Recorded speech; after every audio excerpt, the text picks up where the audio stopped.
And welcome back. I'm Mike. I'm Cody. We the Turntable Teachers. And class is back in session.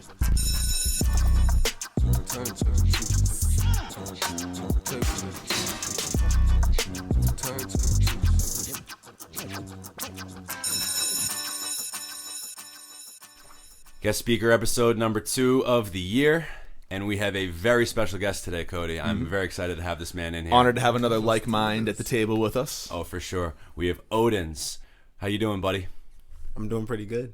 Awesome. Great to see you, man. Chilling. Odenz is, he runs, is it Odenz TV? Is that what it's called? TV. Odenz TV. He is a music analyst, just like us. Mm-hmm. So, and we are excited to have him on, like Cody said, another like-minded guy. Are you self-proclaimed like us as a music analyst? Yes. Yes. Definitely. Yeah. I feel like most are. Well, and when you first came in, you were saying like, yeah, man, I'm glad that's like, we're actually talking long form style of like actually able to get into details and stuff like that. Definitely. Because like long form is just, it's kind of coming back in style with like podcasts and stuff like that. But there's still like a whole lot of people that just like things quick and easy. Mm-hmm. That's why Instagram is popular. You know what I'm saying? Nothing wrong with Instagram, but it's like, let's go in depth. You know what I mean? Well, yeah, I like your platform though, because I think that you kind of do it like the YouTuber like music analyst, like Anthony Fantano style. Where you're kind of putting out those 8-minute clips that are accessible, digestible, and then you kind of moving on to the next thing. So I feel like for you it's good, but at the same time I agree with you. Like for us, I think it's really cool to do this longer winded stuff, because then you can really get in depth like we're gonna do. Well, it sucks when you have to cut yourself short. Like, especially once you feel like you're on a good idea and you're kind of going down the rabbit hole. I'm always the type of person that would way rather dive down and, like, talk about some actual interesting stuff than, like, all right, no, we got to, like, okay, we're at, like, a minute and a half. No, we got to move on to the next song now and try and restrict stuff. Might lose some good ideas. Yeah, we really like your stuff, man. Thank you. For sure. I really appreciate it. So glad to have you here. So everybody, real quick before we get started, after you listen to this episode, please go check out this man's channel on YouTube. Follow him on Instagram. His YouTube is Odenz TV, and then with a Z, Odenz TV. And then your Instagram as well? Odenz, Odenz. Awesome.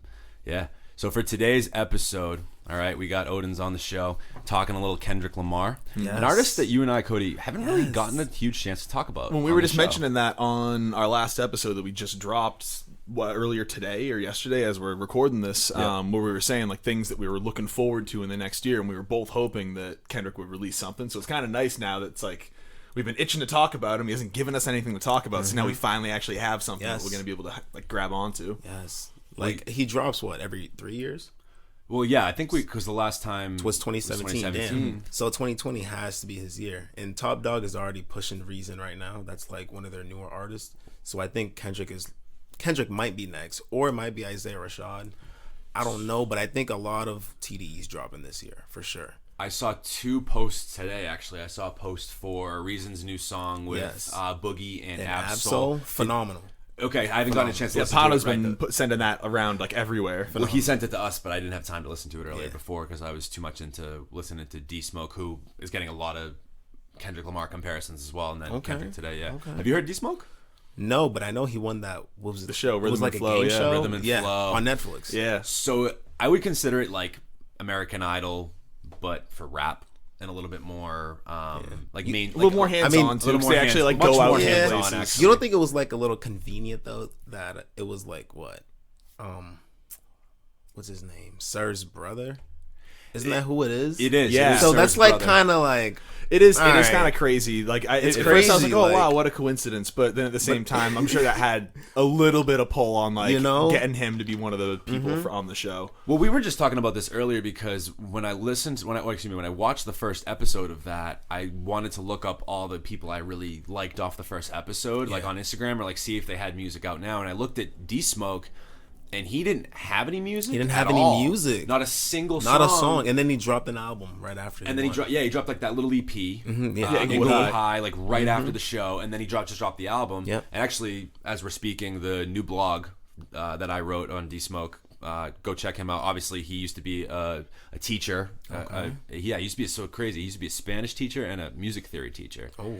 And he's actually, believe it or not, he's 34 years old. Doesn't look it. Does not look it at all. Day over 25, but the thing about it is, like, which I think is starting to kind of go your point, is what I'm confused about is how he didn't get found before this, like, and being Sir's brother, you would have thought at least he should have been like, hey, maybe he just talented. wasn't ready yet. Maybe that's true. Yeah, like shy to like showcase himself, or he just didn't have that confidence yet. We don't know. Maybe a little bit of like a shadow type thing because Sir already blew up. So it's like, all right, well now, actually, Someone's already see doing it. Him not wanting to put music out just maybe for that connection. Because people will be like, oh, have you listened to this guy? It's Sir's brother. It's Sir's brother. Like, you know, it's not Smoke D. Chance's brother. What's his Taylor name? Bennett. Yeah, I feel like that's what happens to Taylor Bennett. Then you get like, he's pretty good, but everyone's like, oh, the Chance's bro.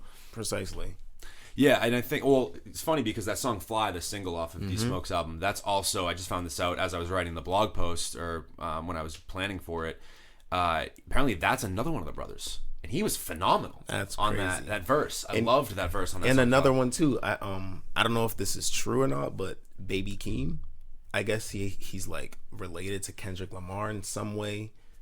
Oh, wow. I've never even heard of this before. Baby Keem? No. You guys don't know Baby Keem? No, I've heard. I'm not gonna sit there and act like I know who Baby Keem is. Who's Baby Keem, bro? He's like an up-and-coming artist. This is why I'm glad he's here. And he's really popular. Do you guys use Spotify or Apple Music? Spotify. Now, yeah. You like the numbers? I like the numbers. That's why I like Spotify. It's like a little bit more in depth. Monthly listeners, plays, stuff like that. I don't know. That's just what I like to look at. Oh wow, yeah, dude. This top song is 66 million. 66 million, yeah. This guy is amazing. Right, so I don't feel 4 million monthly listeners. Actually, you know, Num Num Juice, he produced it. Okay, he was one of the producers on. From Schoolboy. Yep, and he was on Black Panther. I forget which song, but close ties to TDE. All right, Kendrick well, Lamar. The first thing I'm gonna do.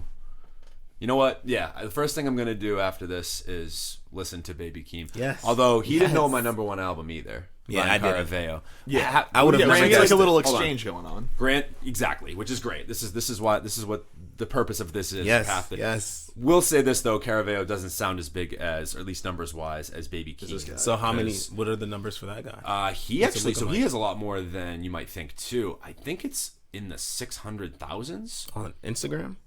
On Spotify. Let me check right now. I'm not 100% sure. Oh no, he's over 1 million now. About 1.1 million. Yeah, he's definitely. Oh, that wasn't there when even I was listening to it after our albums episode. I don't think it even had cracked 1 million at that point. Wow, peanut butter waffles over 6 million plays on Spotify. That's awesome. That song's so amazing. Either way, no, but Baby Keem, all right, that's gonna have to be an artist. Oh yeah, I already saved 2 songs off the top to remind myself. No. Just listen to the whole album. Yeah, it's probably what I'll end up doing. I feel like we're all probably album listeners. Yeah, are you an album listener? Albums only. I listen to like 3 or 4 like a day. Mm-hmm. No shit. Yeah, because I'll just listen to music all day on my way to work, on break. Oh, absolutely. Whenever I got downtime, just listening to some music, and it's just an album. Once it's done, just click the next one, just like That's that. That's fantastic. How do you? So I don't know how. Well, actually, I have a question for you guys before we kind of get into Kendrick Lamar stuff. This is just good content too, but. When you guys listen to albums, this is how I do it personally. I kind of want to hear from your perspective. I don't think we ever actually had this conversation on or off air. When I listen to albums, what I do is, even if I'm going to save the whole album, if there's songs I don't like, I delete them, and then also skits too. I think for me, it saves me time and I can keep the songs I really really like. If I really like the album as a whole, I'll obviously keep all the songs, but I definitely have albums where like I've only saved maybe like 7 or 8 songs off of a 14-song album, and then I just play those 8 songs through. Are you guys like, no matter what, you're playing the whole thing? Or I just like, play the whole thing. You're a whole thing guy? Because honestly, sometimes certain songs need a certain setting. So you'll drive, and it's like a slow R&B song, but it's like friggin' 11 a.m. traffic or whatever, and it's like you can't enjoy that song. True. It's not the right setting. time. You know, it's just not the right time. So... Like, if you're always playing the album, you're always going to be somewhere else. So you're going to be like, oh, this song sounds different because of this, you know? Mm-hmm. It's like based on the environment, kind of. No, I feel that. Yeah, absolutely. I feel like I pick the albums that I listen to based off that a lot. Although with like the actual listening, I feel like it almost depends. If I got a lot of time, usually I'm going to go top to bottom. Yeah. But I definitely know there's a couple albums, especially longer ones, that it's like if I don't have the hour and a half or whatever to sink into like a 14 to 20 song album, I'll end up skimming through it a little bit. But then there's albums like Demon Days by the Gorillaz that no matter what, I'm listening to that from like beginning to end to the last second. So I feel like it's almost a little mix of both. Yeah. Yeah, we all definitely, I think, all have like more than a few albums. Like, especially album listeners have that album where you're just like, yo, that's the one where like I can play that shit straight through. Like some of them, like I know on my wall. Like I was gonna say most of the ones on the wall. A lot of these, like, a lot of these are straight through listens. Especially Bandana. Especially Bandana is. All right, we were just talking about this. The Grammy snub of Bandana is like ridiculous to me. It's crazy because Freddie Gibbs was working with Madlib, dude. Yeah. Like he brought Madlib back. Like not a lot of people can just get a whole album from Madlib. Madlib barely will like. I heard something like he barely like will show his face. Like no, he's not an interview Every guy. interview I've watched him, he has glasses.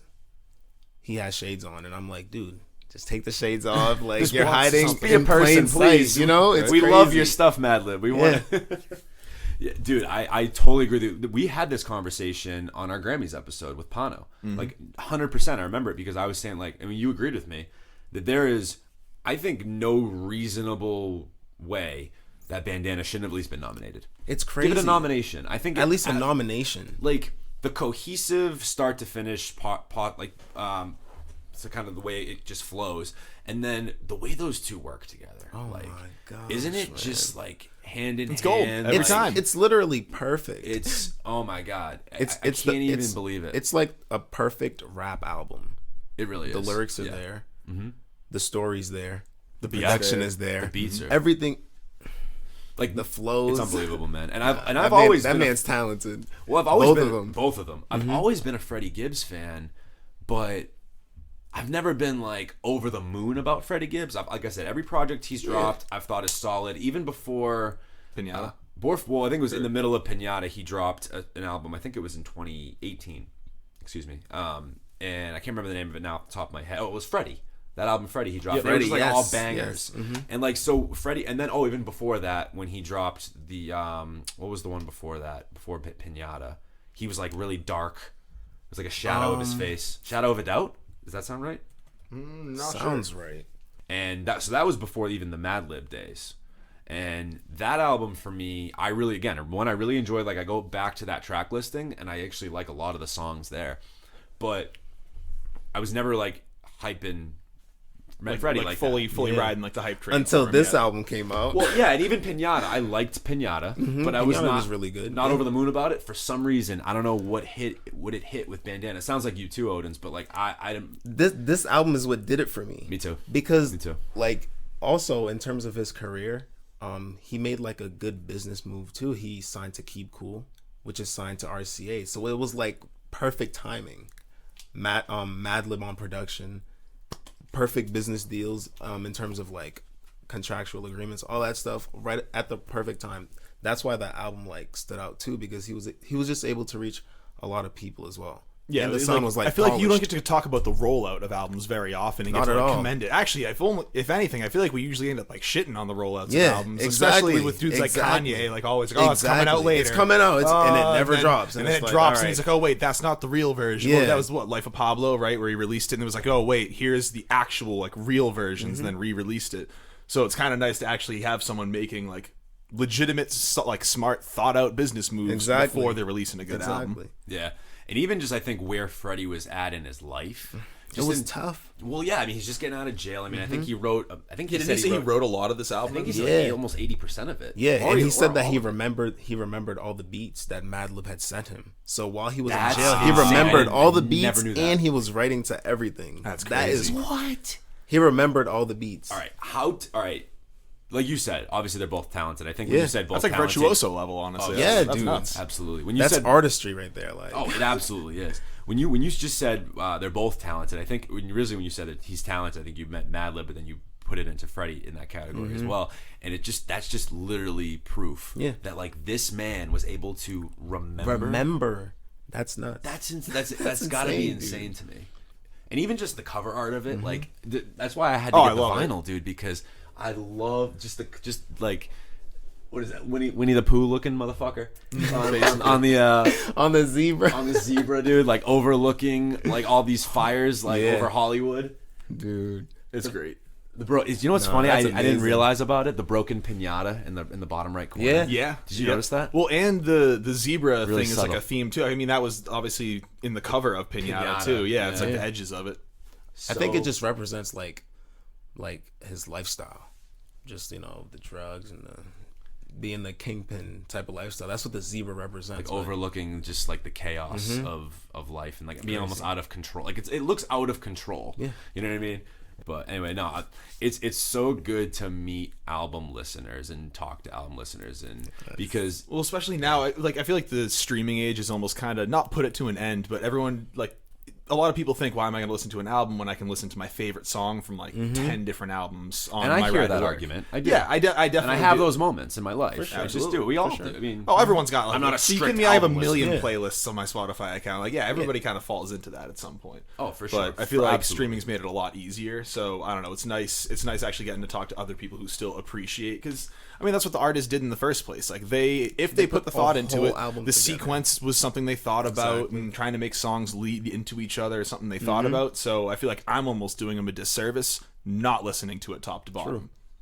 Yeah, I completely agree. And I think that with albums, it's just one of those things where like you get that experience of the album. Like you hear the process, you hear the introspection, hopefully, with whatever album you're listening to. You hear that in the full experience. You might get a snippet of it in a song, and that's why I mean, like, I always give an album at least 1 or 2 full listens before I start like going back and picking out like the albums I like. But there are a lot of albums, like I said, all these albums on here I can just throw on, and that's why they made the wall at any time. Yeah, just play them through. One of these on the wall is Good Kid, Mad City by Kendrick Lamar. Yes. And so today we, of course, like we said, we wanted to come on and talk about Kendrick. And again, like I said, an artist that we haven't had much of a chance to talk about, because we were a podcast as of January of last year. Okay. So Kendrick hasn't dropped anything since then, and it just hasn't come up. And I know you're a big Kendrick fan. Oh my gosh, Kendrick is number 1 of all time. So yeah, so for you, like, he's the greatest rapper of all time. Period. He's in my top 10. I don't know if he's 1. I would have to like think about that, because I don't think I've ever like really ranked. I think Kendrick is the one. Kendrick's the one. I almost like I feel like I hate making lists for like about things like that, because then I'll end up trying to find. I'll be like, oh, I love this guy. I want to squeeze him in the top 5, and then I'll see who's in my top 5. Like, who am I going to take out for this? And it ends up almost like hurting, so I have to move people lower than I want to. Oh, it's tough. I think Kendrick and Cole, though, are the standards for hip-hop today. I think that a lot of artists are trying to reach that kind of just not only creative success, but like commercial success. Like that perfect mix between the two. I think those two are kind of the guys. You could probably throw Drake into that because he does the numbers he does, but I don't think he's as... Just personally for me, I don't think he's as creative as Cole, and especially Kendrick. No, not on their talent-wise. Or intellectually. He has a talent for making like music that a lot of people can digest, and that is a very like good talent to have. It's a sought-after talent to have. And he has good albums. Yeah, I would agree with that too. I mean, Nothing Was the Same was a great album. If you're reading this, It's Too Late, it's a good album. Yep. And then I love Take Care as well, personally. Take Care was great. I feel like it's always those 3 that people kind of talk about. Of like, this is my favorite Drake album. But even with that, I feel like when I'm thinking about a lot of the tracks off there, not that they get samey, but it's all just kind of like big radio hits for the most part. So I definitely think I agree with that. Where Drake is just too polished. Yeah, that's what it is. Just way too polished. Like too much studio magic going on there. Kendrick is like the true thinking man's hip hop. Like no question. Kendrick is about Prince. Yeah, so Odenz, what did you really think about when you thought you were coming on the show to talk about Kendrick? What kind of popped into your head here? All right, so first things first, I have a question to ask you guys. Go for it. All right, how many classics does Kendrick Lamar have? All right, so hold on. Let's establish the ground here. Out of the albums, are we including Overly Dedicated as well? Are we in Section from 80? Overly Dedicated to Damn. So Overly Dedicated all the way to Damn. To Damn, definitely. Okay. That's tough. So Cody, I was gonna say. So I feel like my initial answer isn't that hard. It's just because I can give a range here, because I can say at the very least he's got 3. I would say either 3 or 4. True. And that's my. It's like my guy. I can't put overly dedicated in just because it's such a rough introduction to him. Exactly. I can appreciate it because you can kind of hear the roots of like all these other tracks and albums that he ends up making after that. It's like, oh shit, like he was doing that like double voice thing even back in Overly Dedicated. He was doing the like young Kendrick voice back in Overly Dedicated. But altogether it wasn't enough. But I would say basically from Section 80 on, I would consider like Damn is kind of riding the fence a little bit for me, but the other 3 I would say are absolutely. For me, definitely not Overly Dedicated, but that's why the reason why I wanted to see if Section 80 was in there is because I'm actually opposite of you. I am a little on the fence about Section 80. I'm gonna say yes at this point, but I think Damn is for sure a classic to me personally. I love Damn. Section 80, there are a couple of tracks I think that don't hit quite for me, but at the same time, I went back today and listened to it. I mean, songs like High Power and Ronald Reagan era, like High Power specifically, Rick and Mortis. ADHD, Rick and oh my god, there's so many good songs on a Section 80, and I think it really was a good precursor for an album like Good Kid, Mad City, which was the next one, because he did still have like a little bit of a story to Section 80, but not in the way. Oh, definitely not compared to Good Kid or to Pimp a Butterfly. I can't even Damn a little bit to the extent. Yeah, Damn a little to an extent. But Section 80 had some unbelievable songs. I mean, it's not even. Fuck Your Ethnicity, Hold Up's a great song. ADHD, No Makeup is very underrated. I don't think anybody talks about that song. Tammy's song, Ronald Reagan era, Poem. Oh my god, Spiteful Chant with Schoolboy. Well, that's why like I was listening to a lot of these earlier today, and I feel like there was a lot of songs that I almost forgot were on Section 80 because it's just been so long ago. But looking at this, Section 80 is a classic. That's what I'm saying. Absolutely. Like, it's, and you know what's crazy? Like, you think Section 80 is a classic? I don't think it's a classic. Interesting. I think it's a really, really good album though. But because the reason why you think it's a classic, that's where I kind of disagree, because I think he just has a lot of great songs on there. That's a good point. He just has a lot of great together with each other. Exactly. He just has a lot of great songs, and there wasn't much of a story there. There was a hint of a story, but it wasn't like anything fleshed out like you had mentioned before. So from Good Kid, Mad City to Pimp a Butterfly and Damn, all 3 of those are back to back classics. I agree. Easily. I agree. I'm in the same ballpark with that. Easy. Well, and I feel like where we're kind of like on the fence about like Damn and Section 80, I feel like the other 2 though, nobody would ever argue against Good Kid, Mad City and To Pimp a Butterfly being classics. That's like almost universally accepted now at this point. If somebody came up to me and was like, Kendrick Lamar's only 2 classic albums are those 2, I would be like, all right, I'm like, okay, you're entitled to that opinion. That's fine. Like Section 80 and Damn, I think I can see it go either way.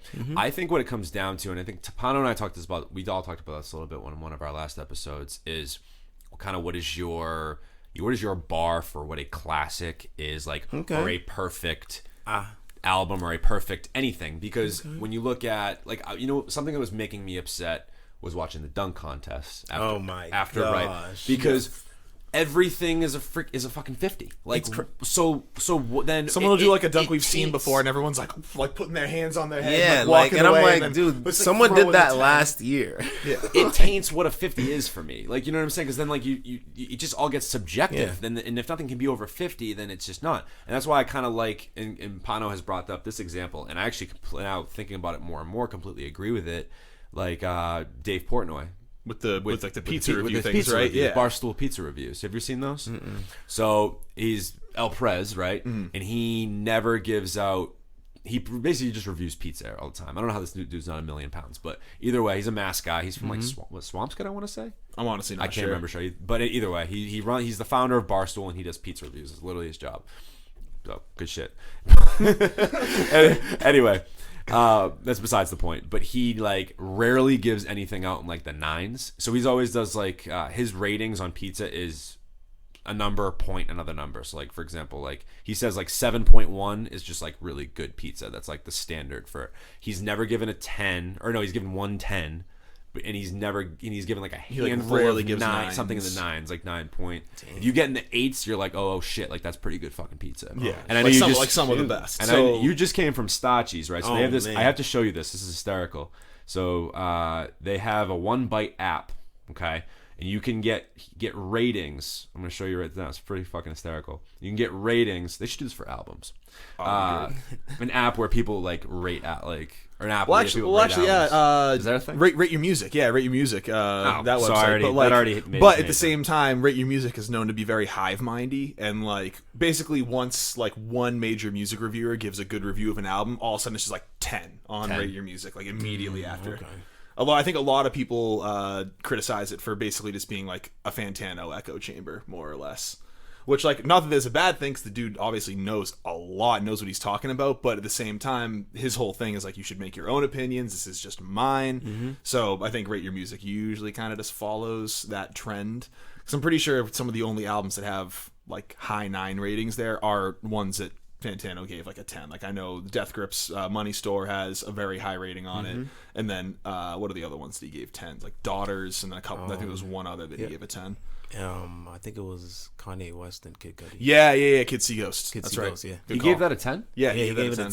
Oh, I didn't know that. Can you believe that he gave it a 10? Well, because he gave My Beautiful Dark Twisted Fantasy a 6. And he's talked about that so many other 6. times before too. Yeah, That's crazy. crazy. That's like the constant meme on his channel about like how'd you do that review? Like, yeah. Hey, I mean, Kids See Ghosts. I like that at Project a lot. Reborn was my top song from 2018, if I'm remembering correctly. So I mean, that was great. So I guess whatever. I agree with you, but yeah, My Beautiful Dark Twisted Fantasy for Kanye is my favorite album of his. All right, so but yeah, back to Kendrick though. Kendrick Lamar, 3 classics in a row. So how do we like what is the standard for an album to be considered a classic, right?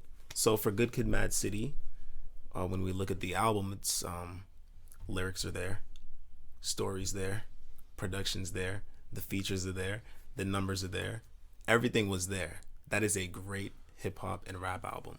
And then on To Pimp a Butterfly, we kind of have to look at it differently because Kendrick Lamar was on a journey on that album. Like, he was changing up his sound a lot. He was changing up his sound a whole lot. He was really trying to tell us something on that album. It was like a lot of self-actualization.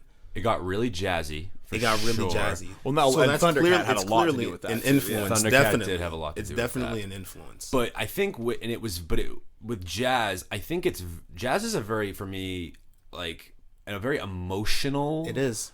Genre of music. Like, I think you can get a lot of different contrasts in terms of like if you have like really high strings or like piano, right, and like, or it can go super low as well, super emotional, like, definitely. And all in between that, and then of course with like with brass especially too, like saxophones and whatnot, like you can get a lot of really nice textures that really relate well with emotions. So I think that, especially on a song like You, for example, right, that's an emotional roller coaster. But if you listen to the instrumental, it's the same way.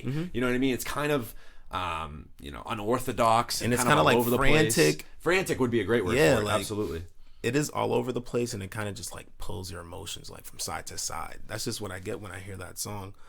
But I feel like one of the biggest differences or things that he changed up going from Good Kid, Mad City to Pimp a Butterfly was like Good Kid, Mad City had great production, but it felt like the storytelling was more in like all of the vocal parts of it. It's like it's a good beat to host these lyrics in this story, but then into Pimp a Butterfly, then they were actually trying to work with each other. Where it's like, okay, what are these vocals trying to make you feel? This beat's going to give you exactly that same vibe. Exactly. And I love songs like that because then from the moment you put it on, you already know, oh, this is what this song's going to be like. Like, this is what I'm going to feel for this one.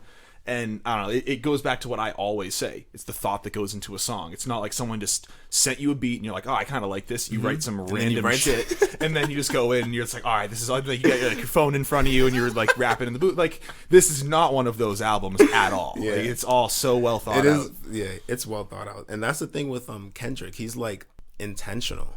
You know what I mean? It's not like he's low pump, you know what I'm saying? Like, where it's like, okay, he's doing something by accident, and all of a sudden it catches fire. None of this is by accident. Like, this is all well thought out. That's why his projects just take so long to like come out. They're few and far between. But even his Lucy's are great. Like Untitled, Untitled Unmastered. Unmastered. I was gonna say, like, one of the notes I took before serious? this was like, people don't give it enough credit. Like, it's what, only actually, 8? It gets forgotten. It's like 9-8 tracks, and they're all amazing. Like, Yeah, like- and they're Lucy's. You're Like, what do we lying. got? Yeah, this is B-sides. a half project. of that album I Come like on. listen to consistently. All the songs that start with like the hip hip, because there's I think that's 2 and 2 and 7? 5. That's 5 one or of my 7. favorite ones. It might be too. 7. It might be Levitate 7. has the beginning added at the Levitate, beginning. Yep. levitate. Yeah, And and that then song it's is fire. It's awesome.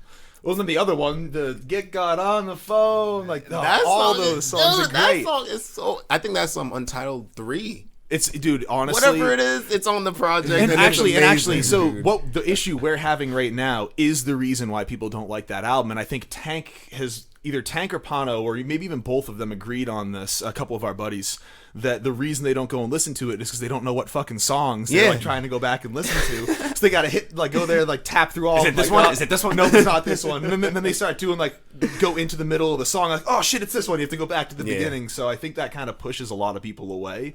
But I'm willing to go over that very minor hurdle to listen to some good music. Some more Kendrick Lamar, seriously. but to your point too, like we're sitting here and we're complaining that Kendrick hasn't dropped anything, right? But we don't get these albums unless he takes his 3 years or so to do them, right? Like, 'cause that's what's gonna get that product where it needs to be and where we really enjoy it. No, if you push stuff for what it is, if you push it too fast, you get the big day. And then we Oh gotta my deal with that. gosh, God. I don't want to talk about that. How did you? I'm not did you gonna lie. that either? Like, I like the songs, but the album is horrible. Does that make sense? It does. There is actually a couple of good songs on there. Yeah, Genuinely. There's a couple like good catchy- songs yeah, on it's there, catchy but moments. the album is terrible. Well, Handsome is like That song is fire, it's banger. a fun song. We played that song, so my buddy Ryan, shout out Ryan, got married this summer to to the lovely Zoe, my sister from another mister. Shout out Zoe,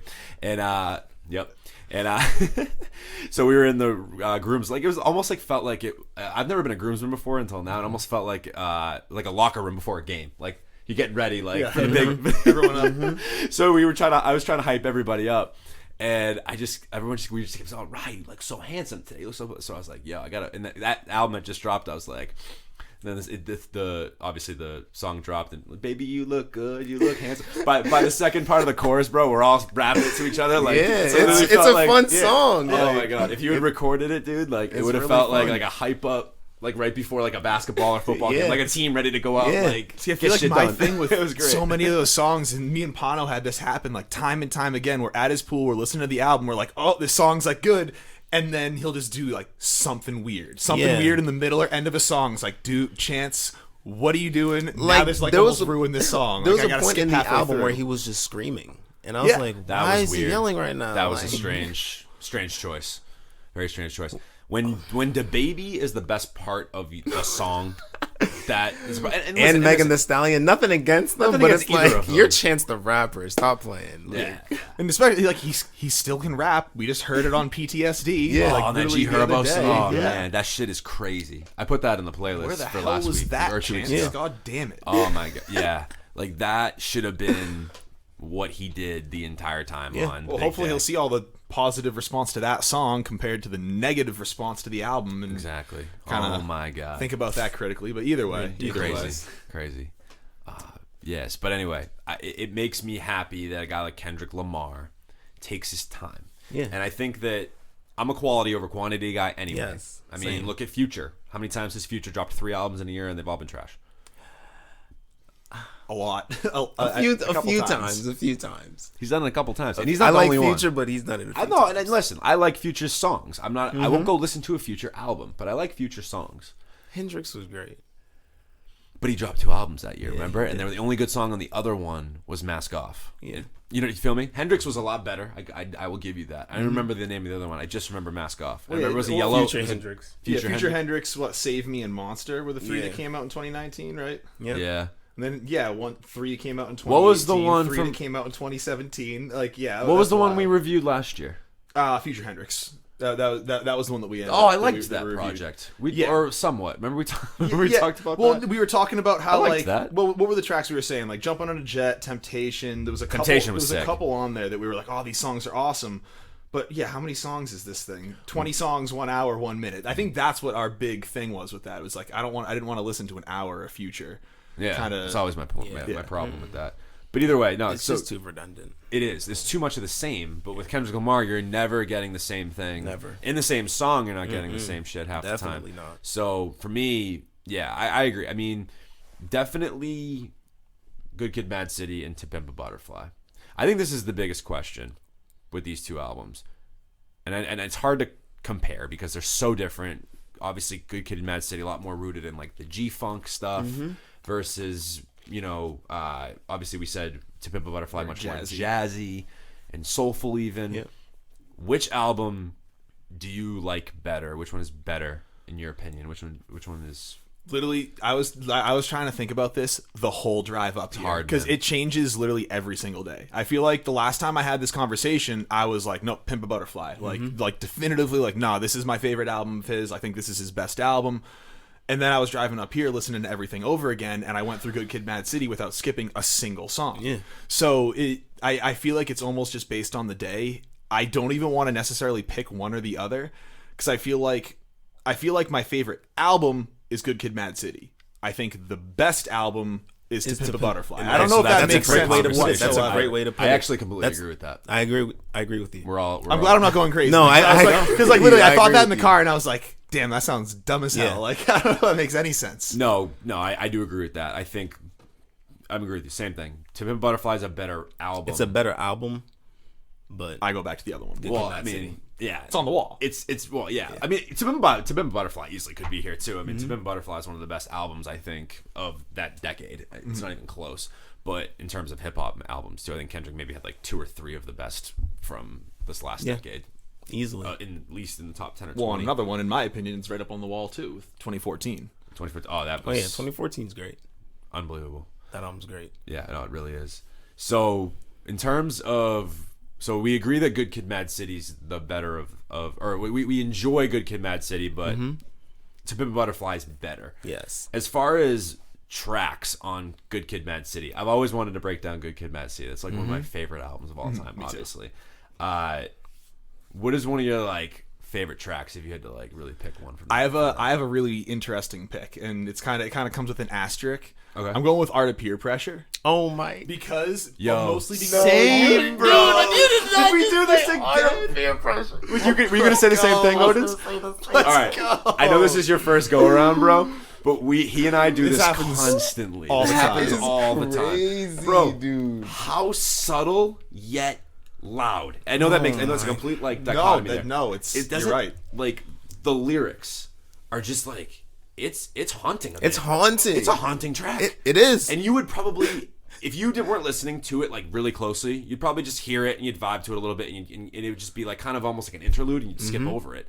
With if you really get into the nitty gritty details of that song, bro. Kendrick Lamar talking about. Oh my god! It doesn't it. You get that experience. You literally feel like you are there. You're flying on the wall of that car. That car that you're gonna go. You know, rob somebody, dude. It's late at night, right? Eerie, like it feels in your dangerous. mom's van. Dude, that is nuts. That song is wild. No, that song is absolutely very wild. No, and then the fact that it all builds up to that like very very end of like we made a right, then made a left, and then like the very end, it's like one lucky night. One lucky night with the homies. One lucky night, dude. And the whole album was a day. It was a day. Yeah. 17-year-old Kendrick. It's like a picture of his life. Yeah. That's nuts. I love how all the skits. That whole album is crazy. Well, and that's one of the few albums I still listen to the skits too. Like, Yes. like just the fact, like even leading into Backseat Freestyle, he pulls it. He's like, "Oh, I got a pack of blacks and a beat CD. Like, hop in." And then all of a sudden, Backseat Freestyle comes on. That shit is like so it's lit, awesome. dude. And then what after like Kendrick gets his ass beat or something? That it's like, "Oh, take a sip of this." Goes right into swimming pools right after that. It's I don't know. Those are the little details, man. Those are the little details. Dude, like the first time I heard Good Kid, Mad City, I was pretty young, so I didn't really like get it. But I was like, wow, this is a great movie. Right? That's literally very cinematic. That's literally what it is. Well, really like I have never seen what Kendrick's parents look like. I can picture both of them. I have very vivid pictures of what they look like in my head just from these skits of like hearing the mom on the phone, the dad in the back. The dad in the back. I want your body. Like I feel like I can picture what both of them look like. Dude, he's just like the way he writes. He's just so descriptive. He's very vivid. Like and Kendrick, Good Kid, Mad City is just a movie. It's movie and sound. What is that like? When you see the sound. What is that? Kanye said that he had this, and then the singer from Radiohead actually like legitimately is diagnosed with whatever. I can't remember the name of this right now, but yeah, there is like an actual. I don't want to call it an illness because it almost sounds kind of dope, but like I'm sure it affects your lives. Honestly, like I don't want to diminish. I'm sure anyone who listens that has this affliction, I'm sure it affects your daily life very, very often. But I personally think, from my uneducated position, that it'd be dope. Yeah, what the hell is this thing called? I'm gonna be so. What is it curious again? When you can see sound. When you can see sound, yes. That's just what like Good Kid, Mad City is to me. Like we see everything. So when oh my God, you know who actually came on the show and said he has this? Haven Prescott from Syndicate. Really? He said when he listens to music, he actually sees. He didn't say he sees anything specifically, but he sees color. Like there's certain like he can actually, and that's how it actually helps him to shout out Haven, by the way. He's like the man, like one of the best dudes I've ever met in my life.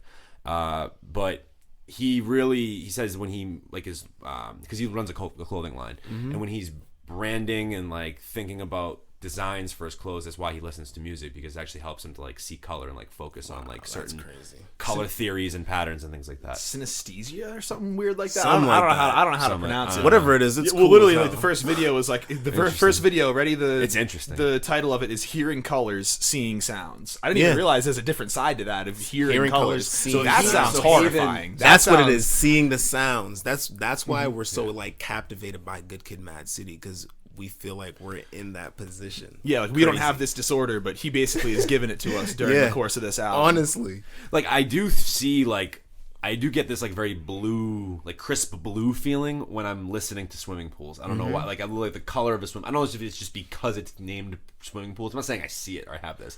I'm just saying, do you feel that? It feels that the song is crisp. It feels very like refreshing almost, especially at the part in the track listing where it's at, because it comes after like the very abrasive Mad City, obviously, and we're kind of coming off of the one song on here. I just for some reason can't get myself to fully love is Good Kid. I don't know what about that song I don't really love. I think it's like my least favorite track. You know, I can see why you say that, because that song just kind of just sets the tone. It feels forgettable.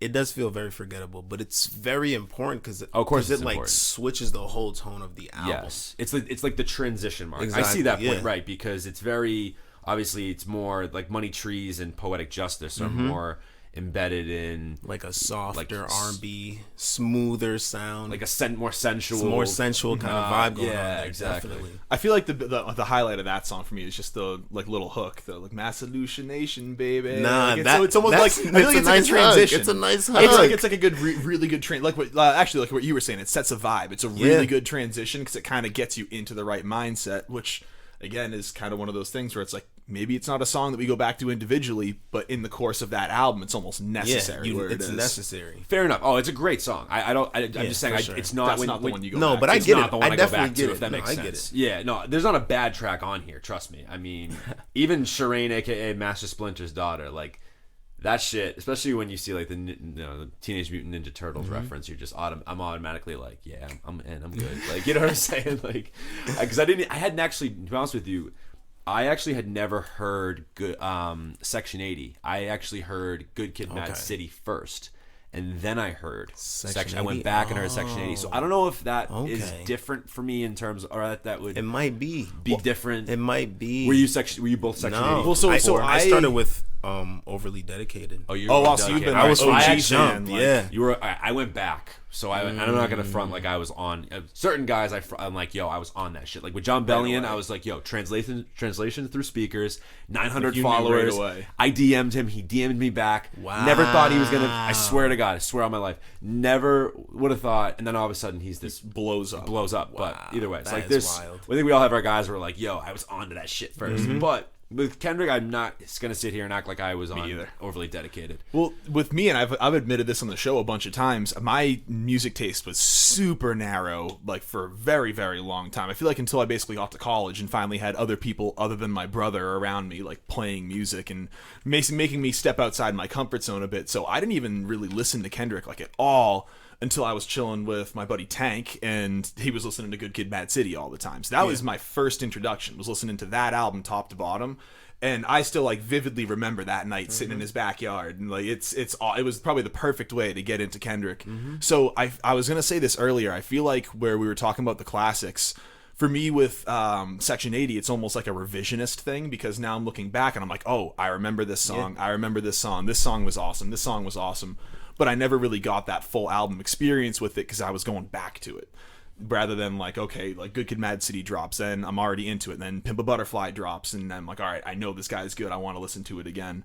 So I think that kind of definitely influences my opinions on that album, because I was going back to it more. Yeah. Not to jump right to Pimp a Butterfly, but I think with To Pimp a Butterfly, that obviously, like you said, with Good Kid, Mad City, you're really getting that full-fledged like story of his life, or like a day in the life of, right? Like very cinematic movie, could easily be in that category. With To Pimp a Butterfly, like, and you mentioned this a little bit earlier, Odenz, it's like it was purposeful, and it was also like everything was just intricately placed for a reason, and it was a statement. It wasn't, here's an album you're going to enjoy. Obviously we all enjoyed it, but like I don't think he cared about whether people enjoyed it. Like, I had something to say. Before He had something to say. He had something to say. And obviously it was a huge part of like also obviously like social injustice and oppression in this country and all over the world, really. And I think that was really, and then obviously it was obviously like a big Black excellence album, and I think it was rooted in so many just amazing jazzy neo soul influences but then like really modernizing him. Like he was one of the first, I think, that I heard, at least recently, right? And I think that there's a lot of people trying to now copy this, to take that same kind of format with that, stripping those jazzy and neo soul. It's difficult. It's really difficult. I mean, we just talked about Childish Gambino a little bit off the air about how he kind of did that with Awaken My Love. I don't know if he didn't really come out with the story that To Pimp a Butterfly is, but even so.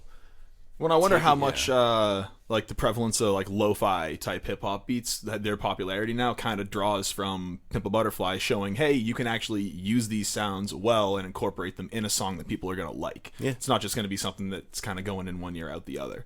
So I don't know. I feel like it definitely had a lot of impact on a lot of the music that came out right around that time. Because now I feel like everybody has jazzy. Like I feel like we almost sound like a broken record at certain points when we're talking about albums. Like, oh, there's a lot of really jazzy sounds in here, and it's not because we're just like running out of words to say. It's just because every single time it's like, all right, there's some horns and there's like a nice stand-up bass line going on. So I wonder how much of that is, or how many artists would say, oh yeah, I heard definitely Kendrick on this. Even like Massachusetts artists, like someone like Latrell James uses a lot of jazz. I like Latrell James a lot. Luke Bars uses a lot of jazz. Definitely. Wait, Luke, isn't he part of Van Buren? Van Buren, right? Yes. Yeah, with Lord Felix. Yeah. Lord Felix is coming on soon. Yeah. We have him on this Sunday actually. Yeah. So he's going to be another guy that we'll put out for an episode for this month. But either way, I agree with you. Like that jazz bass line and those horn influences, that's all there in a lot of modern music now, but I don't feel like it was really utilized, or maybe not utilized well enough until like a To Pimp a Butterfly. I think in the last 5 or so years, you've seen a ton of that progression in hip hop. Yep. I mean, look at like some of the people he brought in. He brought in George Clinton, Thundercat, yeah, the Isley Brothers. Yep. I mean, it's just Snoop Dogg. Snoop. I mean, Uncle Snoop, man. Yeah. Like, these are just and Tupac. Like, crazy. Like, but also like in terms of the story, Kendrick, and just what the album just stands for, and just what we're supposed to get out of it. Just personally, I think Kendrick was just kind of confronting himself, like songs like You, songs like I think that's my favorite Kendrick song. I'm just gonna throw that I think I'm gonna throw that out there. I think I is probably my favorite Kendrick song. Like single track in a vacuum. Specifically the album version too. Like the single version's good, but I love the one where it's like coming up to the mic, nobody. Yeah, like that's one of my favorite songs from him, if not my favorite. Yeah, I don't know. There's so many good songs on it. I'm a King Kunta guy. I do like that track quite a bit. Is good. I like King Kunta. Real good.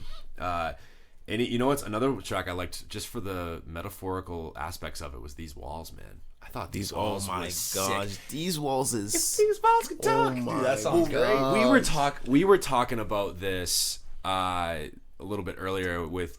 I wrote about this in my blog post too from last week about D-Smoke, because he has a song on his album Free where he depicts 3 different he talks about a lot of like past life regression, right? So he basically depicts like 3 different lives he could have potentially lived. And then Kendrick kind of does this a couple of times. He's done this with specifically on Damn with the song Fear, where he talks about himself at 7 years old. The next verse is 17, and then the next verse being 27. Yeah. So These Walls was literally, and again, the craziest like comparison. But These Walls in terms of being locked up, and then These Walls of the, fill in the blank essentially. I'm not trying to get too of course, too like that way, but it's just this sexual aspect, we'll say. So like that is just such a crazy thing to bring into one song and to pull it off. I was stunned. Yeah, I was gonna say, I think that's the most impressive part, because we've definitely even talked about a lot of people trying to kind of do some very interesting metaphors and a lot of the times it falls flat because they just don't have the ability to make it actually kind of punch through. You hear it and it's like, all right, man, you really couldn't have come up with any kind of better way of saying that than what you did, but it just works. It works that well because he's putting all the extra thought into it, trying to tie it into the other themes like you just mentioned. He's brilliant, man. He really is. No, that man's brilliant. He's brilliant.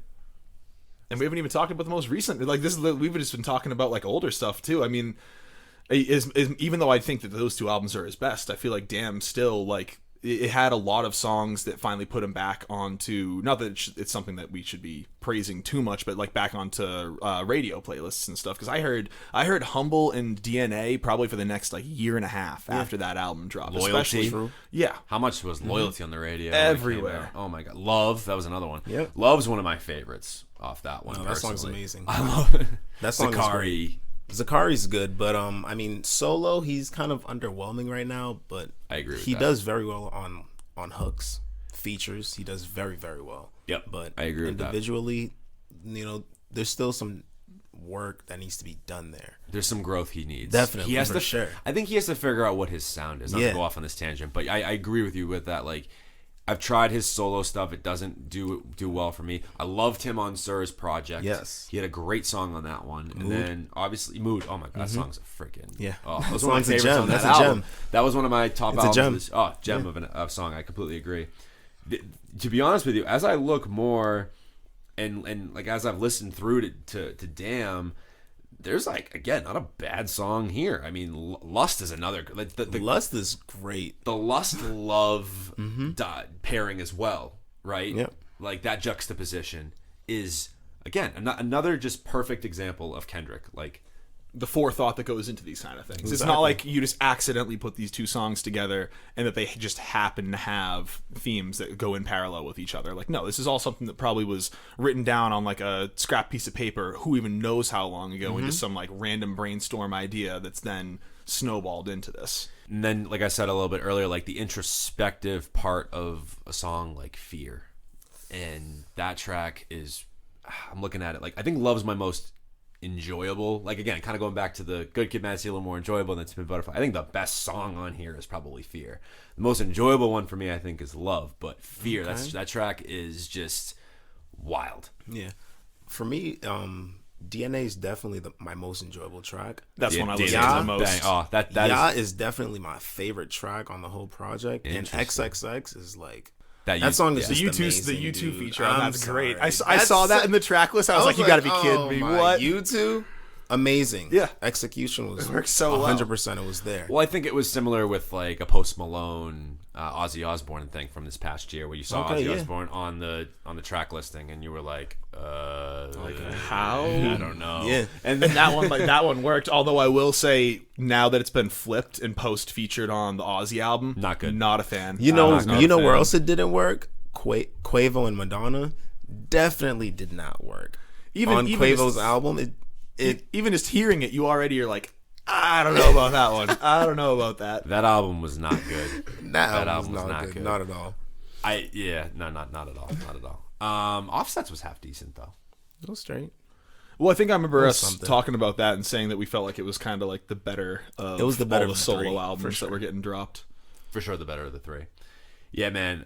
This it's kind of funny about Damn. Apparently, is you can, I guess, listen to it backwards. Yeah, it tells a different story. Thing, and it tells a different story. Yeah. So I'm not sure. I don't know. What did he release that as? Like the deluxe edition? The collector's edition. Yeah. So I'm not sure 100%. Correct me if I'm wrong, but this whole album is supposed to depict like somebody being shot and killed, or exactly. I kind of missed that. I always missed that. I always missed what Damn was really about. And I think that's the reason why it's behind the other two for me. Yeah, because like I can feel there's something there, and it almost is just frustrating. It's like, God damn it! Like, I've listened to so much music, and I've like deciphered so much stuff like this at this point. Like, why can't I piece this album together? Yeah, I've tried listening to it backwards too, and I've read up some things about it. It was a while back, not anything recently that I can like really remember, but I remember it being reading up something along the lines of like somebody dies, and like this is like them, their flashback like right before they're about to die, like they say like your life flashes. Oh yeah, so it's like going backwards through their life. This whole album is supposed to be the Flash. Oh well, yeah, because isn't Duckworth the last song? It talks about like his dad basically starting up Top Dog. Yeah. So that would make sense that they were like going backwards through their life. So then if you listen to it in the reverse order, then you're almost seeing Kendrick's life in like forward motion, maybe, or something like that. So remember on Blood, that very first track where she says the woman's like, I need something from you. I'm paraphrasing, but I need something from you, and Kendrick's like, what is it? And she's like, your life. So and then it's his, supposedly, like I said, it's supposed to be a flash of his life, like flashing before his eyes before he dies. And then like you said, if you listen to it backwards, it's supposed to be his life in order. So how it happens. Okay. Until he tragically dies. Yeah. Although I will say the best gunshot that he uses in any of his songs is, isn't it in These Walls? Like by the time you hear the next pop, the funk shall be within you. Like that. I think that's in this. I think that's in These Walls. I love that part. That's one of my it's in King Kunta. It is King Kunta. My favorite parts. Because then it goes right into Institutionalized, which we didn't even talk about that track. That track's freaking killer with Snoop and Anna Wise. But you know what? I always ask people this question. Supposed not to go back to Dan for just a minute, but I want your guys' take on this. The song God, particularly his vocals, the laughing to the bank like. How did you guys feel about that track? That song is amazing. Thank you. No, I like it. A lot of people were like, "Oh, he's just not a good singer." It's like, you don't have to be. Like if you get the feeling, the melody's there, the melody, yeah, and the content is there. The lyrical content is there. Like. And it's an easy track to sing along to. Oh, absolutely. It's like almost like a playful like side of him that you wouldn't get as often. Like along with that. Like laughing to the it doesn't matter what you sound. It's catchy as hell. Definitely. Shit, yeah. I never understood why people. I remember I was playing this. I can't remember for who. It was either I can't remember off the top of my head who it was, but when this album came out, I played it and they're like, nah, man, this ain't the one. And I'm like, what you mean? This thing is this isn't the one. Are you serious? It's because a lot of people are basic. They don't realize how like shallow their music taste is until you try and like challenge them a little bit, and they're just like, nope, I can't do it. Not doing it. Nope, I don't want to think about it. And those heavenly strings over it, just like, man, I'm a big fan of that song. I don't know how people couldn't like that track. You know what it is too. It's like we got to look at the track list for Damn. He's like trying to tackle some difficult topics like God, lust, love. Like it's kind of dense. Like how do you talk about love in like 3 minutes, dude? That's what Kendrick is trying to do. Yeah, There's a lot, exactly. And how many people attempt to talk about lust and love in either a very, not a very tasteful way, or doesn't really get the point across. So, how many people have tried that? A lot. Well, even the group that we've been very outwardly fans of, Emotional Oranges, that's like every one of their songs where they're talking about like some type of romantic connection, whether it's love, lust, whatever, and all of their songs have started to basically give the same sentiments. So and they're good, and that's the thing, is like that's a good band. It sounds like I'm talking about like a shitty pop band. No, this is like my number 2 album of the year still. So it's really, really, I don't know, impressive when somebody has a different take on the same topic that everybody else has done and everybody will continue to do. Like, no one's going to stop writing love songs. Yeah. True. Yeah. My favorite part about Kendrick, is he puts, one of my favorite parts, I shouldn't say my favorite part, is he puts just the right amount of features, I feel like, on his albums. He puts them perfectly in places where they're best utilized. He doesn't oversaturate his album. I know we talked about that a little bit with the Wale album this year. Did you hear that album, by the way? Say that one more time. The Wale album? No. I haven't listened to it yet. Ooh, Not yet. Good. I want to do a review for it. That's why. Go do a review for it, Odenz. And I would definitely want to hear your take on it. I personally, actually, I don't want to.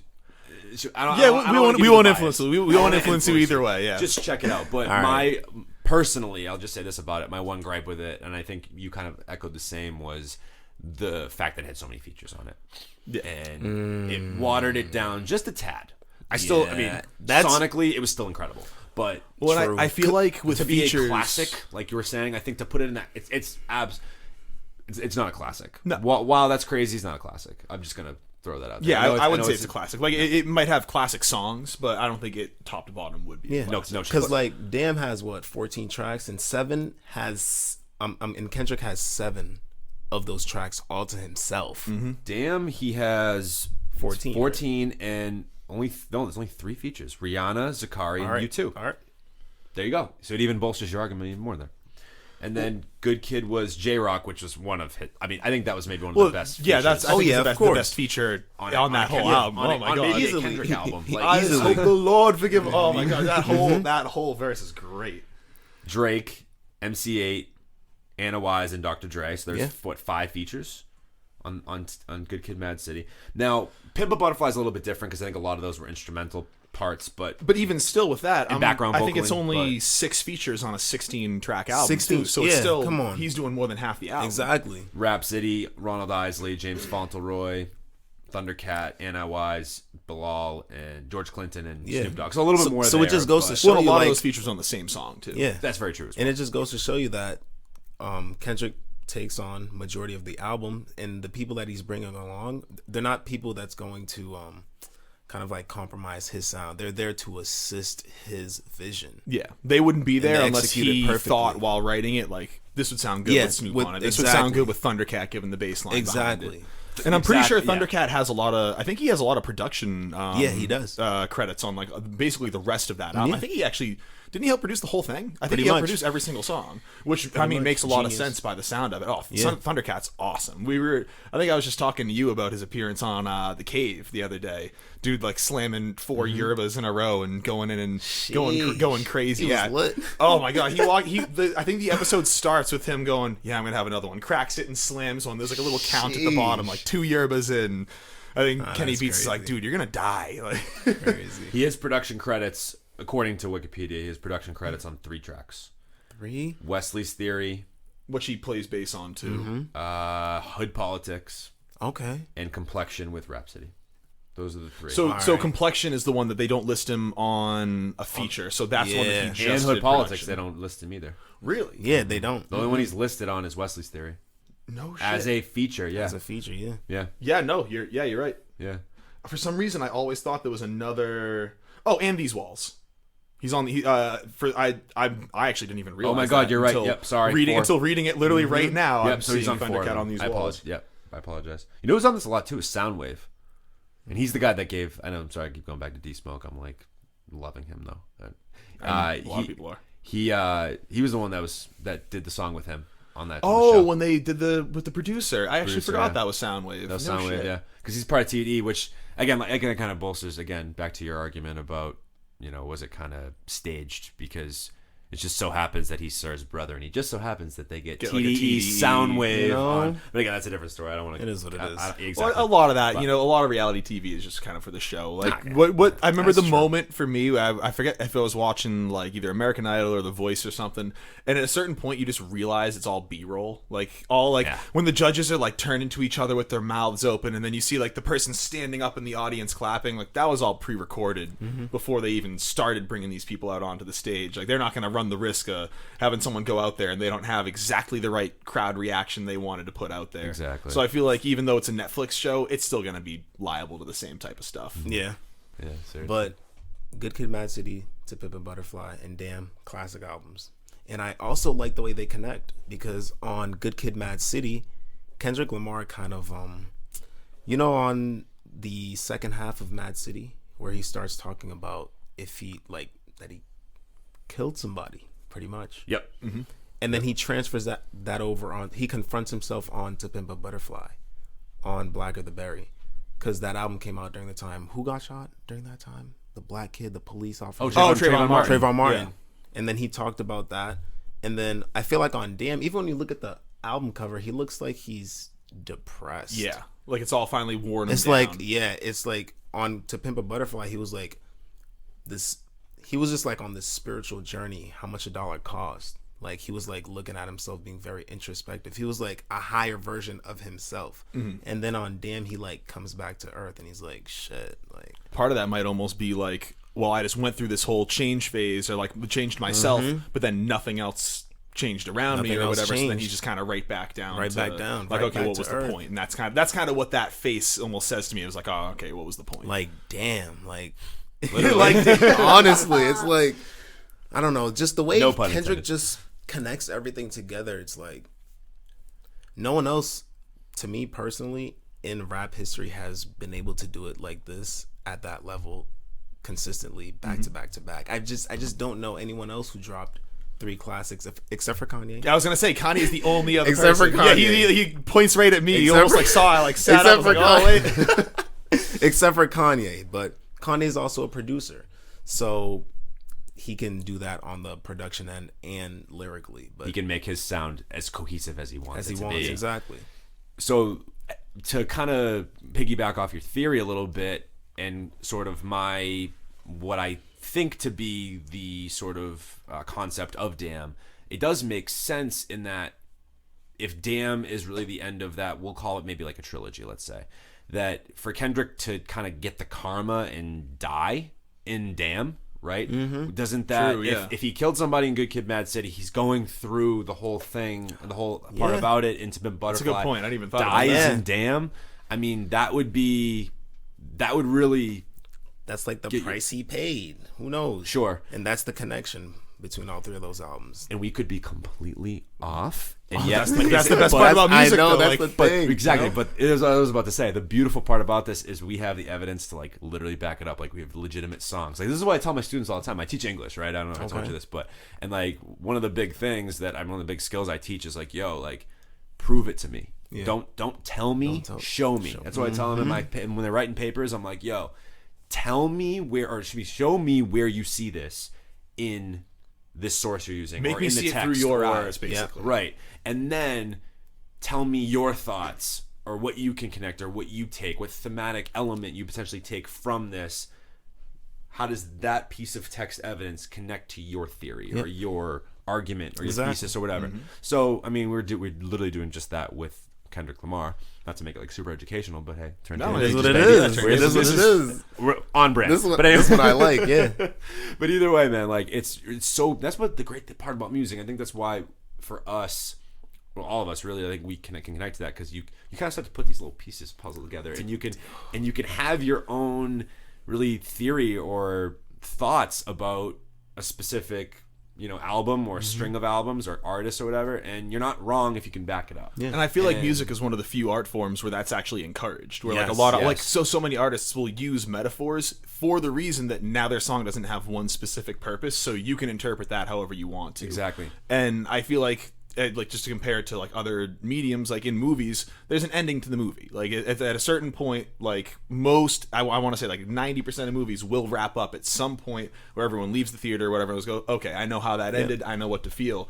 And that's why some of my favorite movies are by directors like Tarantino and David Lynch, because he's very much so like, I'm just going to put some random stuff in here that I wanted to because I thought it would help the movie. You can make your own decisions about that. I'm not going to spell anything out for you because it's almost doing the fan a disservice. If you basically are telling them, hey, this is the movie, this is what to think, this is how I want you to feel about these characters, not to call them up, but like Lifetime movies, like that's basically like, hey, this is the guy you're supposed to dislike, this is the guy you're supposed to like, and then you go through the whole movie. So I feel like music kind of gives you that opportunity without really much thought. Going off of that too, what I can't stand, all right, this is what pisses me off the most, is when people say, oh, well, that song is bad or that album's bad, and they have absolutely no evidence or reasoning to back that up. Okay, like, if you feel that way, that's great.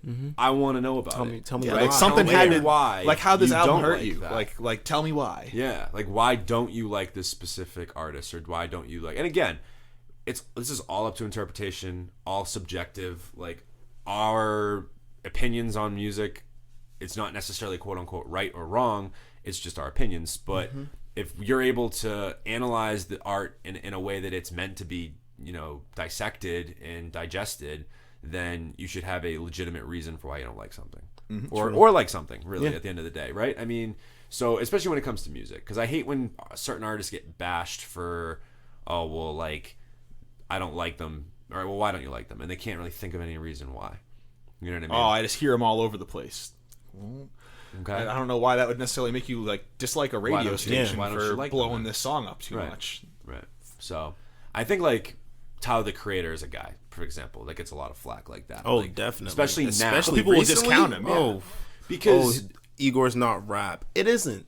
Who cares? It isn't, but we know it's a great album. It probably shouldn't have won Best Rap Album, but it should have won something. We should have had you on the episode. Had something like. Was he? Were you bugged? Did he bug this? Yeah, room? he might have bugged this room when we talked about this. Wait, we had like this exact conversation. This conversation's in our catalog. Like, I swear to God, like it is there. Trust me. Okay. Well, because I mean, I'm sure you saw the interview afterwards where they were like, "Oh, Tyler, how do you feel about this?" And he was like, definitely. "Well, it's not a rap album. It's not a rap album. Yeah. Not at all. It's and like he pop, gives a good critique of like, that's I feel fine. like all these albums. That's get fine. thrown.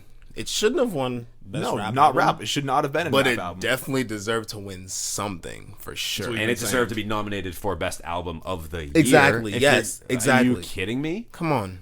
Or like we talked about this when we like.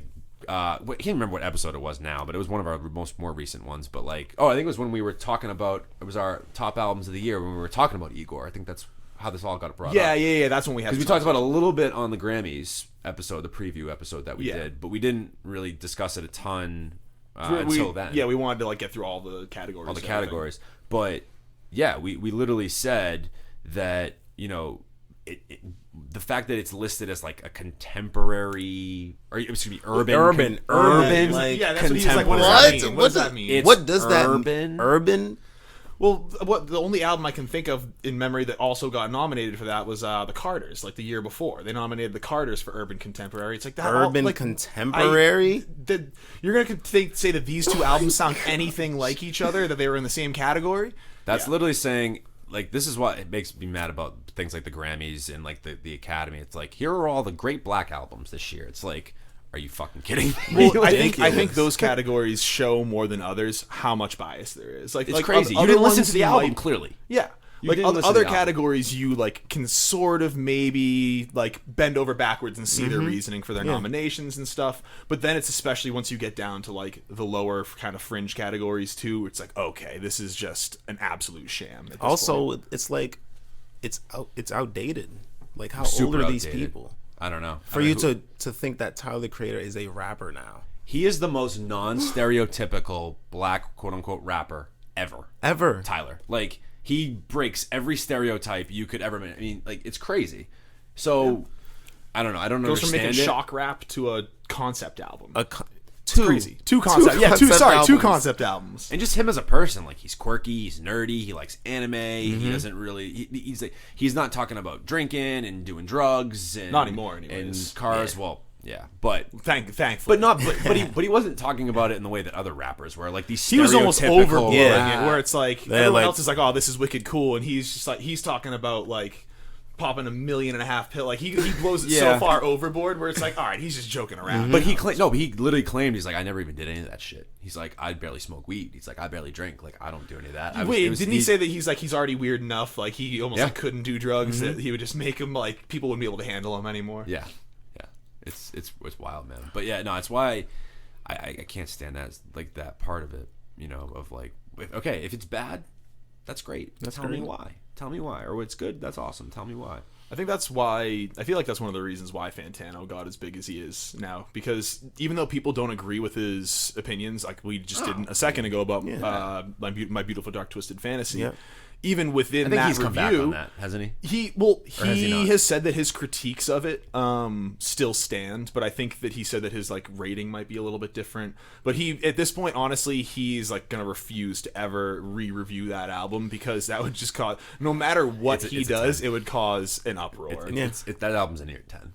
Like I would agree. If there are any albums that are close, well, to not 10s, sandwiched right into Kanye's unbelievable like track record with Early Registration, College Dropout, Beautiful Dark Twisted Fantasy, and 808s. Like those four right there, it's ridiculous, unreal. And then I know a lot of people do. Oh yeah, graduation. So was make it lumped in 5, and then a lot of people do end up bringing Yeezy into it, or not Yeezy, Life of Pablo. Sorry, Life of Pablo's good too. So. I don't. That was where I kind of like started drawing the line right around there. Really? I don't know why. For some reason, that album didn't click with me. Yeezus, now that I've gone back to it, here's the thing about Yeezus actually, which I'm going to mention here, is that I don't want to say he was like the father of it, but he was the one that brought that sound to the mainstream, because there were artists that were doing that sound, that very industrial, like abrasive sound, like a Death Grips, Denzel Curry in like his very, very, very youth.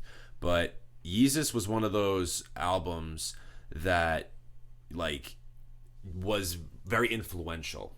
Okay. So I'll give it that for that. And going back to it, there are a lot of like, there's actually, not just to say a lot, but there's a couple of really great tracks on that. Like Blood on the Leaves is maybe one of the best songs he's ever done. Send It Up. Didn't care for that one personally. Really? Just didn't. It hasn't stayed with me. It's not a song that I've gone back to. New Slaves, as I've gone back to it later on. You know what's funny? What got me back on New Slaves was that Jonah Hill movie. Did you see that? Which one? The one he directed and made. Like the mid-90s, dude. And it samples the end. Great. It samples the end of New Slaves, and I was like, "What is this from?" Yeah, it's when he like meets all his friends finally. I don't know if you've seen the movie Odenz, but it's I don't know, basically depicts this young kid growing up in California, and he gets into like skateboarding and then skateboarding, like all the other things associated with that. Exactly. Okay.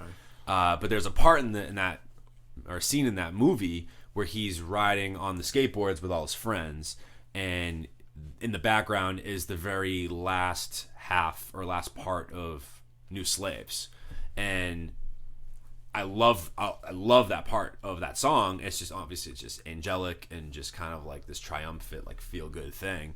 And I was like, where is this from? Because I couldn't quite put my finger on it. And I was like, yo, that's Kanye. This is Kanye. This is New Slaves. No wonder why this sounds so goddamn good. It's Kanye. I think the best thing we got out of that album, Yeezus, was the joke video for Bound 2 with Bound 2's a great song too, though. Like that and James Franco, right? That video is so damn funny. That video is pretty funny. He's a troll. I love it. Total troll. Oh shit. Oh my god, so funny. All right, my last question here for you guys. Ranking Kendrick Lamar's albums. If you were to rank them from 1 through 5, just personal preference. You can rank them in any way you want. Okay. Whether if you value, like we talk about this a couple of times, like valuing what particularly like replayability over like artistic vision or vice versa, like whatever percentage you want to give to that in your own head. Okay. 5 to 1. 5 to 1. Okay. So if you guys, I have mine. If you want to think about it, I already got mine first. No, I mean, you asked the question. You might as well lead us off. All right. Yeah. So I'll go overly dedicated as 5. Yeah. For me personally, I think probably all of us would agree. with that. Probably all agree with that. I'll go number 4. Section 80. Yeah. Okay. And then my 3,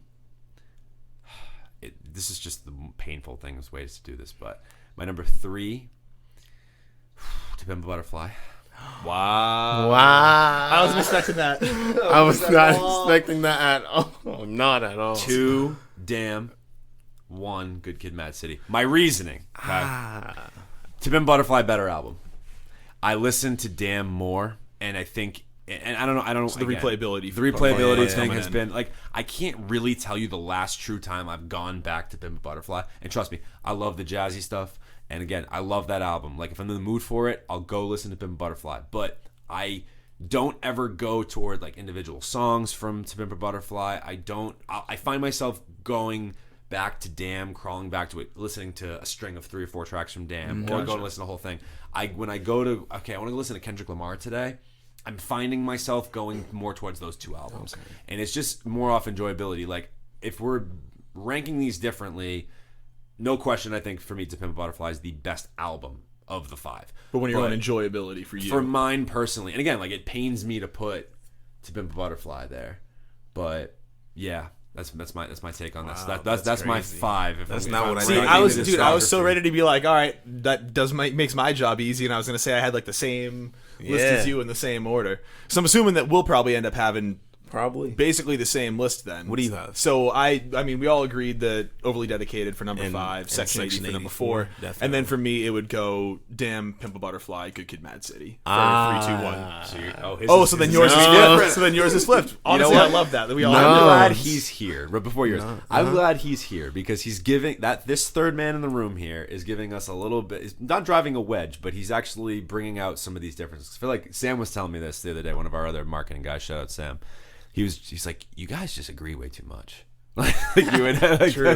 No, it's right. You're not right. That it's just authentic. Like, we genuinely agree. Like, I'm not gonna disagree. I think the only time we've ever had like a disagreement was about the hardcore album with Crafter, because like I'm a big hardcore guy and you just don't really listen that much. I think there's been a few albums that we've definitely not agreed on, but necessarily not necessarily disagreed on. Where it's been like mainly like really polar yeah, like opposite. you like this, I did not like polarizing opinions. Yeah, so this is interesting. All right, you're 5 through 1, obviously. All right, number 5, we already know. Overly Dedicated. 4, Section 80. 3, Damn. 2, Good Kid, Mad City.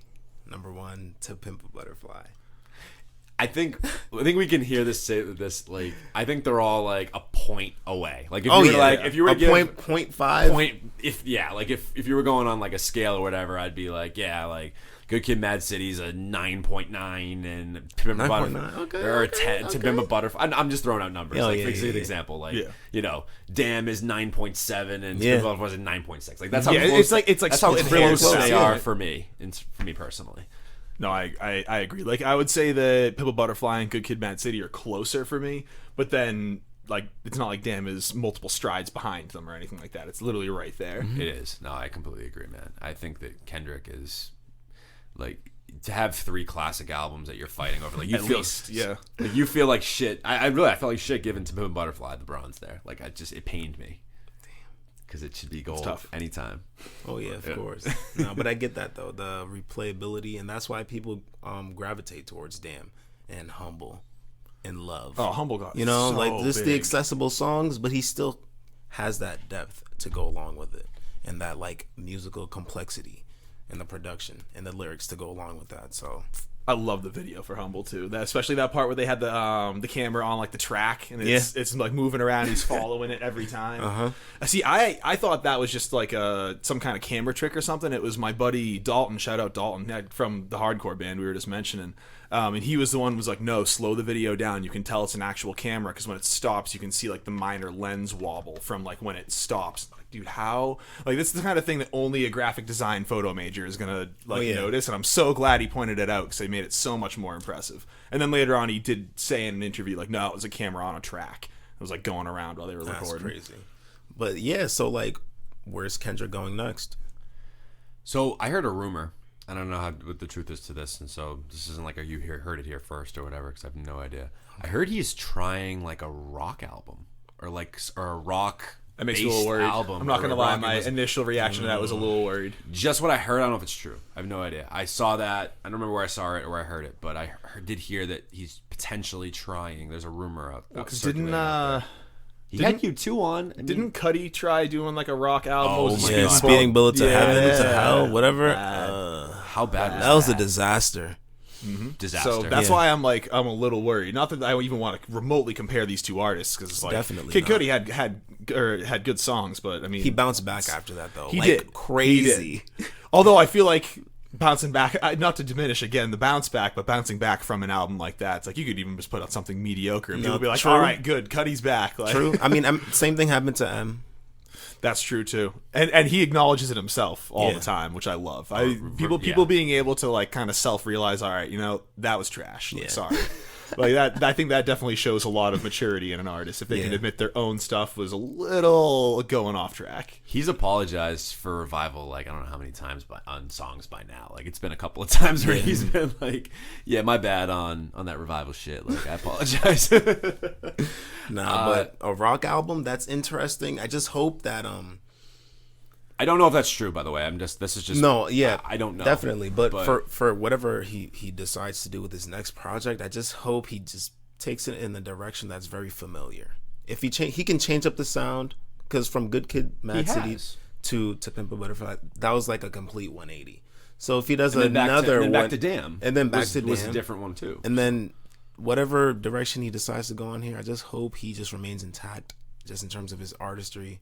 The storytelling has to be there, you know what I'm saying? The lyrics definitely got to be there, but if he's going to try to change up the sonics, hopefully it's something that we can gravitate to or something that can grow on us, especially if he's trying to do something like I wonder if he'll try outlandish. And follow like what you were saying before, the more industrial and experimental sounds. That would be really interesting because he's like done a lot of aggressive, maybe like an alternative album by Kendrick. That could be something. If he does that, I might be a little bit more in tune with it. Maybe that's what they mean by rock. Like if he went over like some Denzel Curry type, or some of the beats from like some rap songs and stuff like that. Some of like the really, or really if he got some production from like Kenny Beats or something. Kenny I don't Beats know. has been killing it. Honestly, like I think Kenny Beats is one of my favorite producers. With Kenny?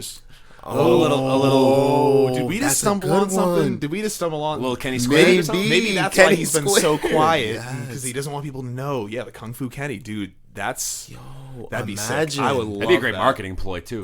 Just in general. Oh yeah, and the production by Kenny Beats would be phenomenal because Kenny Beats, he's the kind of producer that molds to your sound. Oh, he's a chameleon. He's an absolute chameleon. He will make you sound good in the best way that your sound. I don't know how to explain it, but like, dude, even artists have a hard time describing it because, like, on The Cave, they'll come out and then they'll listen to it and be like, "Wait, that was me? Like, I just did that?" And he's like, "Yeah, man, you were just in the booth for like 5 minutes. Of course you did that." And it's crazy to see what he can do in such a short amount of time. Artists will come in there and be like, "Oh yeah, I want like a beach vibe," and he'll be like, "All right, boom," and automatically open it up all his different samples, and in like 35 seconds already has his whole sample board made with basically the perfect sound. That guy's good. Like he teamed up with Rico Nasty. She has this very grunge kind of sound, and he mimicked that sound perfectly, and he did it the way he knew best. Anger Management, is that what it's called? Anger Management. And you liked that a lot, right? Yeah, I had listened to it a couple times. I'm not a huge Rico Nasty person. Although now that I've heard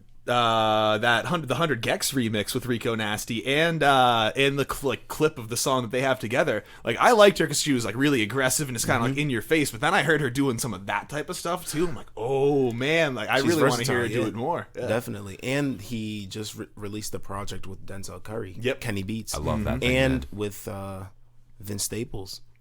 So he's out there doing his thing, and he's doing it at an exceptionally high level. So I feel like he's never lazy. I feel like that's one thing with Kenny Beats. Like he's not going to just throw a track together. It's like everything is thought out. I mean, he's even said that he like hides his samples and stuff. Like he doesn't want people to know what he's sampling. Like people will be like, "Where'd you get that 808 from?" He's not going to tell you. He's not going to give you anything because that's part of the magic. Like he has all these samples. He doesn't want them getting out because then not any producer, because you have to have skill, but they'll know like, okay, here's his like summary vibe folder, and here's those like thick 808s over here. So I love that he's kind of keeping that veil of secrecy of like, nope, this is my trick bag. Like you need to make your own. This is mine. Yeah, but whatever Kendrick does, we know it's going to be something special for sure. Oh, absolutely. I don't think there's any question about that. When it happens, drops. I think we all got to come back here. And talk about it.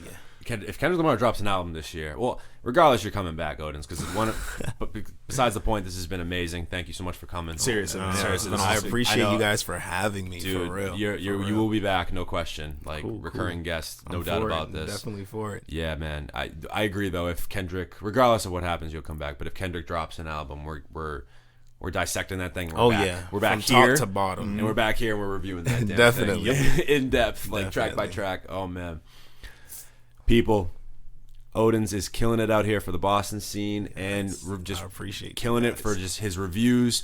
Please go check out his Odenz TV on YouTube. Follow him, Odenz. That's ODENZ on Instagram. Yep. And my man, thank you so much for coming on the show. Seriously, thank you very much. Thank you very much for having me. Absolutely.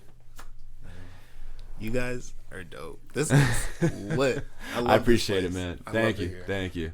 Yeah, I think we got a good thing coming here. This is very good. I am happy with how this place is coming. And yeah, I'm still not done. I'm still got little small things that I have to finish here, but I'm happy of how this. Yeah, we're on place the way.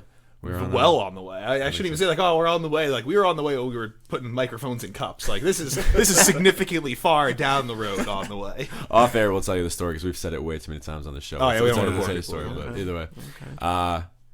Again, thank you, Odenz. We appreciate you. Thank you very much. Thank you. I'm Mike. I'm Cody. We are the Turntable Teachers. And class is dismissed.